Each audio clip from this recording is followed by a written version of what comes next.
نحمده ونصلي على رسوله الكريم أما بعد أعوذ بالله السميع العليم من الشيطان الرجيم بسم الله الرحمن الرحيم وإذا سألك عبادي عني فإني قريب أجيب دعوة الداع إلى دعان فليستجيبوا لي وليؤمنوا بي لعلهم يرشدون وقال رسول الله صلى الله عليه وسلم من لم يسأل الله يغضب إليه رواہ الترمذی۔ سامعین ذی وقار، اس عارضی دنیا کے اندر رہتے ہوئے ہر انسان کی کچھ نہ کچھ خواہشات ہوتی ہیں، کچھ مشکلات ہوتی ہیں جنہیں وہ حل کرنے کے لیے، جن خواہشات کو پورا کرنے کے لیے وہ سر توڑ کوشش کرتا ہے، حتیٰ کہ اتنی کوشش کرتا ہے کہ وہ حلال و حرام کی تمیز کو بھول جاتا ہے، شریعت کے رستے کو اختیار کرنا چھوڑ دیتا ہے۔ سامعین ذی وقار، شریعت کا رستہ کیا ہے؟ شریعت کا بتایا ہوا رستہ دعا ہے، وہ دعا کرنا چھوڑ دیتا ہے۔ دعا ایسا رستہ ہے کہ جس سے انسان کی تقدیریں متبدل ہو جاتی ہیں۔ انسان دعا کرنا چھوڑ دیتا ہے، اللہ سے مانگنا چھوڑ دیتا ہے، اللہ سے سوال کرنا چھوڑ دیتا ہے، کیونکہ اللہ سبحانہ و تعالیٰ خود کہتا ہے وَإِذَا سَأَلَكَ عِبَادِي عَنِّي فَإِنِّي قَرِيبٌ أُجِيبُ دَعْوَةَ الدَّاعِ إِلَى دَعَانِ۔ جب میرا بندہ میرے بارے میں سوال کرتا ہے نا، فَإِنِّي قَرِيب، میں بہت قریب ہوں، أُجِيبُ دَعْوَةَ الدَّاعِ إِلَى دَعَانِ، میں اس کی دعا کو قبول کرتا ہوں، اس کی پکار کو سنتا ہوں جب وہ مجھے پکارتا ہے۔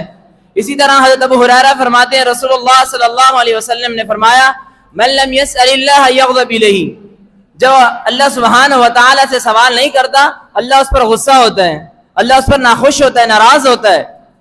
اللہ سبحانہ و تعالیٰ سے مانگنا چاہیے، یہ نہیں کہنا چاہیے کہ میں دعا کرتا ہوں میری دعا قبول نہیں ہوتی، جبکہ اللہ سبحانہ و تعالیٰ سورہ غافر میں خود کہہ رہے ہیں کہ ادعونی استجب لکم، تو مجھ سے مانگو، مجھ سے سوال کرو، مجھ سے دعا مانگو، استجب لکم، میں تمہاری دعا کو قبول کروں گا۔ پھر آگے اللہ سبحانہ و تعالیٰ نے فرمایا ان الذین یستکبرون عن عبادتی سیدخلون جہنم داخرین، جو میری عبادت سے تکبر کرتے ہیں، مجھ سے مانگتے نہیں ہیں، مجھ سے دعا نہیں کرتے، ان قریب اللہ کہتا ہے میں جہنم میں داخل کروں گا۔ سامعین کرام، دعا کیسے کرنی چاہیے؟ دعا کی قبولیت کی شرائط کیا ہیں؟ کیسے اللہ سے مانگنا چاہیے؟ کس انداز سے مانگنا چاہیے؟ جب اللہ سبحانہ و تعالیٰ سے مانگا جائے تو سب سے پہلی چیز اخلاص کو اپنایا جائے۔ اخلاص اللہ سبحانہ و تعالیٰ کے ہاں قبولیت دعا کی شرط ہے۔ اللہ سبحانہ و تعالیٰ نے قرآن مجید میں فرمایا ادعونی، اللہ سبحانہ و تعالیٰ نے فرمایا فادعوا اللہ مخلصین لہ الدین، تم اللہ کی عبادت اپنے دین کو خالص کرتے ہوئے کرو، خالص اللہ کی عبادت کرتے ہوئے اس کو پکارو، اللہ سبحانہ و تعالیٰ ضرور دعا کو قبول کرے گا۔ نمبر 2 پہ فرمایا کہ عاجزی و انکساری کے ساتھ اللہ سے مانگو۔ اللہ سبحانہ و تعالیٰ جو عاجزی و انکساری سے اللہ سے مانگتا ہے، اللہ اس کی دعا کو قبول کرتا ہے۔ سامعین کرام، غور کیجئے، بدر کے میدان کے اندر اللہ کے رسول کی دعا کے اندر اخلاص تھا، عاجزی و انکساری تھی، تو اللہ نے فرشتوں کو بھیج کر فتح سے ہمکنار کیا مسلمانوں کو۔ مریم علیہ السلام کی دعا کے اندر اخلاص تھا، عاجزی و انکساری تھی، تو اللہ نے سورہ مریم کے اندر ان کی اس التجا کو اتارا آیت کی صورت میں۔ حضرت عائشہ رضی اللہ تعالیٰ عنہ پر جب الزامات لگے تو اللہ نے سورہ نور کی 10 آیتیں اتاری، عاجزی و انکساری تھی تو اللہ نے دعا کو قبول کیا، اخلاص تھا تو اللہ نے ان کی دعا کو قبول کیا۔ سامعین کرام، صحیح امام بخاری کی والدہ، انہوں نے اپنے اللہ سے دعا کی تو بینائی واپس لوٹی، کیوں؟ اخلاص تھا، عاجزی و انکساری تھی دعا کے اندر۔ امام حضرات گرامی قدر علامہ احسان اللہ شہید، جن کے ڈاکٹروں نے جواب دے دیا کہ آپریشن ہوگا، مگر ان کی دعا کے اندر عاجزی تھی، اخلاص تھا، تو اللہ نے دعا کو قبول کیا، بغیر آپریشن کے اللہ نے انہیں شفا یاب کیا۔